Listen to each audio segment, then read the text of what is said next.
Hello पिलामाने, आज आम पढ़ा त्रिभुज और यार प्रकार भेद माने कौन कौन सब त्रिभुज रही आमर ता विषय आम आज आलोचना करवा। ठीक अच्छे, तो फास्ट देखा त्रिभुज क्या कहुए बा त्रिभुज संज्ञा कौन। तो तीन बाहुर आबद्ध क्षेत्र को आम गोटे त्रिभुज बोली कही था। देखो ये गोटे एबीसी गोटे आम कौन रहा ना त्रिभुज। ठीक अच्छे, ये तीनो बाहु तार कौन कौन रहा ए बी आउ बी सी आउ ए सी। तो ये तीनो बाहुर जो आम गोटे आबद्ध क्षेत्र सृष्टि है तो ताकू आम कहले गोटे कौन त्रिभुज।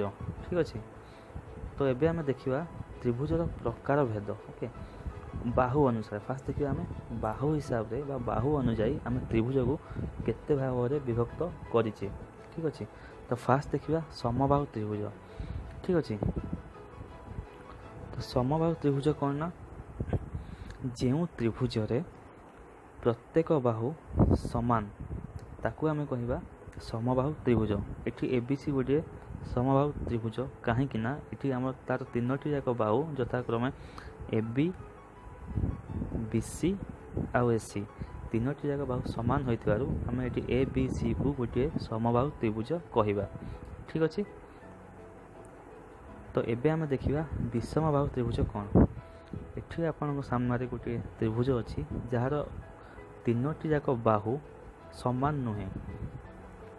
ये प्रथम बाहु, ये द्वितीय बाहु, ये तृतीय बाहु। ठीक अच्छे, कि तीनो जाक बाहुर दैर्घ्य समान न होइथिबारु ताकू आम कहवा गोटे विषमबाहु त्रिभुज। ठीक अच्छे पिला माने, तो नेक्स्ट देखा आम सम द्विबाहु त्रिभुज कौन।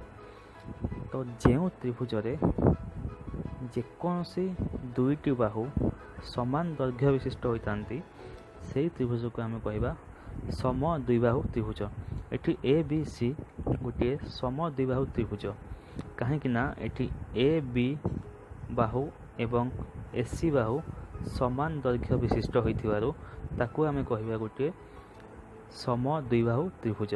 ठीक अच्छे,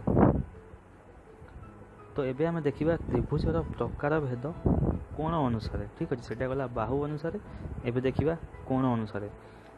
तो प्रथम प्रकार हूँ सूक्ष्मकोणी त्रिभुज।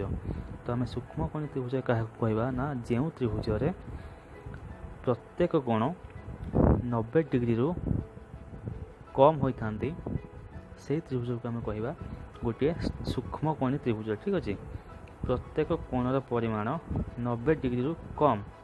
ये तीनो कोण कौन कौन आमर ए आउ बी आउ सी। तो आपन को चित्र जना पड़ुव कि यार प्रत्येक कोणर परिमाण 90 डिग्री रु कम ताकू आम कहवा गोटे सूक्ष्मकोणी त्रिभुज।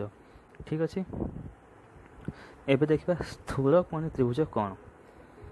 तो जो त्रिभुज जेकोसी गोटे कोण 90 डिग्री रु अधिक होता है ताकू आम कहवा स्थूल कोणी त्रिभुज।